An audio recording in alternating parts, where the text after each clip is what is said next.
What's going on, guys? I'm with the Moose, and today I'm back on my Red Sox franchise, and you guys can see we are into the month of September. We have a game against Oakland coming up on September 2nd, but before we get into that series, in the next video, we are going to get into a complete update on the entire league, what everyone's doing, the standings, my lineup, my stats, everything like that in this video, so stick around and enjoy, and hopefully I get you guys updated on the entire league. So first up, and most importantly, the league standings throughout the league. Of course, we're going to start off with the American League East first, because that is the division we are in, of course. And we are, we have a commanding lead on the Blue Jays, a 10-game lead. They just cannot keep up right now. We are playing some great baseball in general. Didn't play great in August, played okay. Pretty much had like a roughly a 500 record in August, but in general, we still kept our huge lead on the Blue Jays. We'll see if they can come back and challenge us for the division. But right now, it looks like it is ours to lose. So pretty solid. Also, the Yankees kind of in it at 11.5 back, but the Orioles and Rays are definitely out of it. So let's move on to the AL Central. The Royals and the Indians kind of battling for that first spot. The White Sox, Tigers, and Twins are just way out of it. So we'll see. I'm guessing the Royals will pull out in that division, but we'll see. Wow, I didn't even expect this. The Mariners are leading the AL West by 10 games over the Angels, shockingly above 500. They had a terrible year this year in real life. The Astros are right there as well, and so are the Rangers. So this division is still kind of up for grabs, but kind of like ours. The Mariners have a solid lead just like we do. And then in the AL wildcard, the Indians, Blue Jays, and the Yankees are kind of bunched up at the top, along with the Angels and the Astros, and the Rangers kind of rounding out the field of the contenders. So let's get into the NL East, another crazy division where it's just lopsided as hell. The Nationals up 10.5 games over the Mets, who actually have an okay year, but just way behind. And then, of course, the Marlins, Phillies, and Braves nowhere in sight. So that's pretty much the Nationals to lose as well. The NL Central, pretty much the same deal, except the Cardinals and the Cubs are essentially tied. Half game up for the Cardinals, but that can change any day. And then the Pirates, Brewers, and the Reds are just way out of it. The Reds 34.5 out. That's not a good look. So we'll see who comes out of this division, but it looks like either one, whichever one doesn't, they should win the NL wildcard at least. And then the NL West, the Dodgers have been great all year. They've been the best team in baseball, have the best record in baseball, even over us. A lot of you guys were saying, I shouldn't play every game because my team's record is going to be insane. And we do have a good record, but we don't even have the best record in the league. So the Dodgers, you'd think, are running away with their division, but the Giants also have a crazy record as well. That actually might be better than our record. And they're only 4 games out. So kind of like the NL Central, if the Giants don't end up winning the NL West, they should win the wild card and get in like that. Otherwise, the Rockies, Diamondbacks, and Padres, no chance, it looks like. NL wild card, like I was mentioning, Giants and Cubs are tied, and then the Mets and everybody else is just way too far out. So the NL, postseason picture is kind of already set. We got the Dodgers and the Giants. The Dodgers, let's just say the Dodgers win this division, and then the Cardinals win this division, and of course the Nationals win here. The Cubs and the Giants should win the NL wildcard, and those are your playoff teams right there. So that's pretty crazy to see the playoff picture already kind of set. Every division, honestly, every playoff spot is almost set except for the AL wildcard. So that's kind of nuts to see. So let's get into some other stuff, but that's pretty crazy. The standings are definitely in the favor of us and a bunch of the other teams that are leading the division right now. So next up, I wanted to give you guys a quick injury update, of course, to our 2 big injuries on the team. That would be Hanley Ramirez and Jonathan Lucroy. They both have about 1 to 2 weeks left of their injuries. Now, Hanley can come back in 9 days off the DL. Lucroy can come back in 13 days off the DL. I personally think Hanley is the biggest one to come back. That is the one that I really, really need.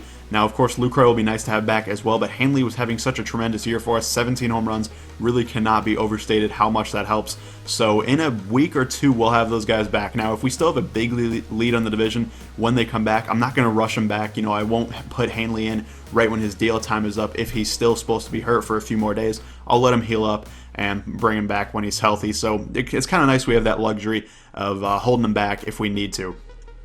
Now let's take a quick look around the league leaders in every major stat that you guys might want to see. Michael Brantley and Joe Mauer leading the league in batting average with Mike Trout bringing up 3rd. Our closest competitor is Mookie Betts. He's hitting .298, although our team does lead the entire AL in batting average. So that is pretty nice. A pretty standard balanced attack for the Red Sox in this franchise, but we don't have anybody really challenging for the batting title, as Mookie would have to have a tremendous September to really have a chance there. So we'll see, but I'm guessing we're not going to have really a good chance at it. Now, in terms of hits, Rougned Odor has 167. Mookie, of course, our next challenger at 148. Really, not looking good to get in 200 hits. He'd have to have a tremendous month, and that's probably not going to happen. At bats, I don't really care about. Doubles, let's see where we are. We do not get that many doubles. We hit a lot more home runs than we do doubles. I'm not really sure where the hell anyone's going to be, honestly. Let's see where our closest competitor is. It's going to be Blake Swire with 26. tied for 33rd in the league. That's kind of nuts, and that's not really because I'm, a bad hitter or because my team isn't doing all that well. It's just because I hit a lot more home runs than I hit doubles. A lot of the balls that might land in the gap for other teams kind of just tend to go over the fence for us. So I don't know what's up with that. That's kind of interesting though. Triples, I like to be aggressive when I have the chance, but I'm guessing I don't really have anybody that close. Maybe Mookie has like 3 or 4, but I honestly can't remember. Jackie has 3, Hanley has 3 even. Wow, didn't even know that, but they're tied for 35th, so that's really not that insane. Moving over to home runs, Edwin leading the league with 43, and David Ortiz right there, 42 home runs, having a tremendous year, just like he did in real life this year. Of course, it's sad to see the Red Sox season end, especially the way it did, but hey, it's all right. And Ortiz is, still balling for us in this franchise. Mookie right at 11th with 27. Looks like he'll hit 30 this year as well. And Ortiz has definitely a great chance to hit 50, and so does Edwin. So that'll be a fun race down the stretch. RBIs, Ortiz and Edwin right there, 101 and 100. Edwin's definitely a guy I'll be looking at in the offseason. If you guys want to see me continue this franchise into next season, which that'll be a discussion for a different day, but Edwin will definitely be a guy that I hope the Red Sox go after in real life and that we might go after in this franchise as well. For runs, Mike Trout leading the league with 91. He should get to 100, no problem. We don't even have a guy on the board that I can see right there. Steals, I'm trying to remember how many I have with Mookie. It's a decent amount, but not too many. 17, that's not terrible. I don't steal that often because I just don't want to be too risky with it. Altuve leading the league with 46, though. That's pretty nuts and very impressive for sure. Slugging percentage, David Ortiz 4th with 564, not too bad right there. OPS, probably not that high, 896. That's the problem. I don't really walk that much. I like to swing the bat, and that's what I like to do when I can. So that's kind of what's up with that. For wins, Andrew Heaney, wow, 19 wins. This guy has been amazing for the Angels. Pitched almost 200 innings. That is crazy. Rick Porcello leading our team with 13 wins. That's honestly more of a product of me leaving my starters in for way too long, but I don't want to get on that too much. That's, of course, an issue that I've talked about a few times. Losses, Cashner in 3rd with 5. I guess that's kind of good. Kimbrel leading the league in saves. This is something I'm pretty proud of, but I do need to kind of scale back his usage, at least because we have such a big lead. I don't want to burn him and possibly get him hurt down the stretch, so I definitely need to give him some more time off.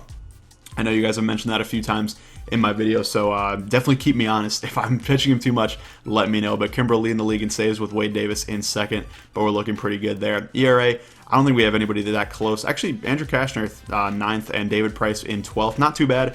Good years for both of them, but Heaney leading the way with the most wins and the best ERA. He probably is leading the Cy Young race as well. Let's see what any of the other stats. David Price destroying in strikeouts. That's how it goes. Andrew Cashner also 3rd. I really like their pitch selections, but Price 11 and 13 record, kind of weird. I definitely need to figure that out. Complete games, I don't really think I have too many. In innings pitched, like we said before, Andrew Heaney leading the way. David Price in 6th. That's what he does.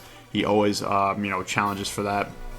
In whip, Andrew Heaney leading again. I don't know what's up with that dude, but he's having a career year. For WAR, Mike Trout leading the way by like 6 points. That is absurd. I can't even believe that. That's nuts, and that will pretty much do it for the stats. So I'm going to take a look at the awards and show you guys that as well.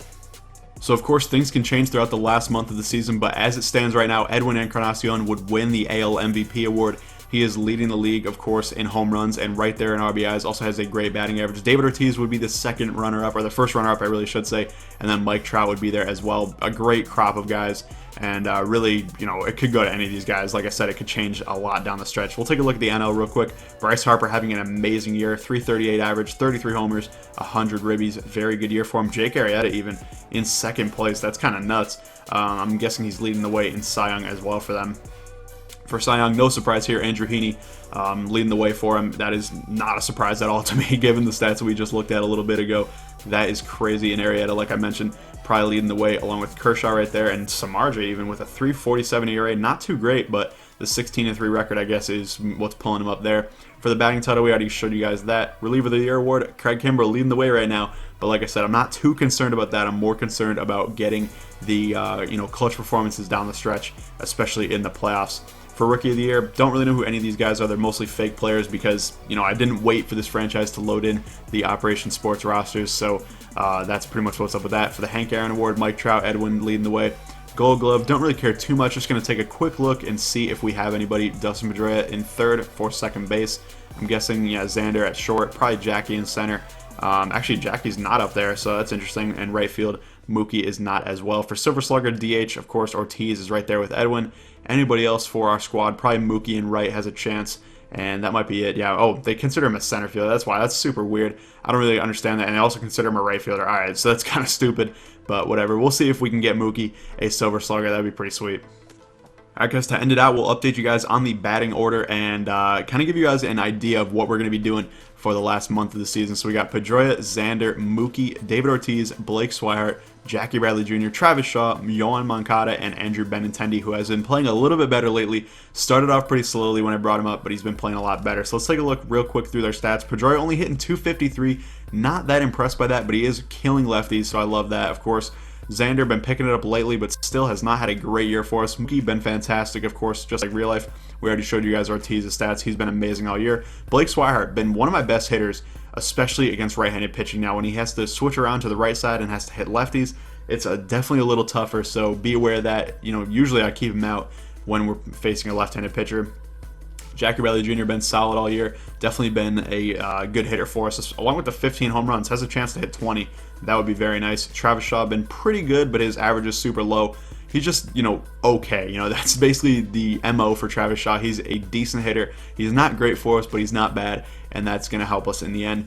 Moncada been pretty good for us. Great speed, amazing for us. That definitely helps us out. And then Benintendi, like I mentioned, been playing a lot better lately, but hopefully we can actually get him to be to the point where he was, hitting in real life, where he was playing really, really well. Now, Sandy Leon off the bench, he will play for Blake Swihart at catcher a lot. Now, of course, when Lucroy comes back, Lucroy will be the full-time catcher. Sandy will probably go into the third catcher role, and Swihart will pretty much become our backup. He was playing left field before, but unless Benintendi really sucks, we're going to have Swihart as our backup catcher, and Benintendi will be the starting left fielder.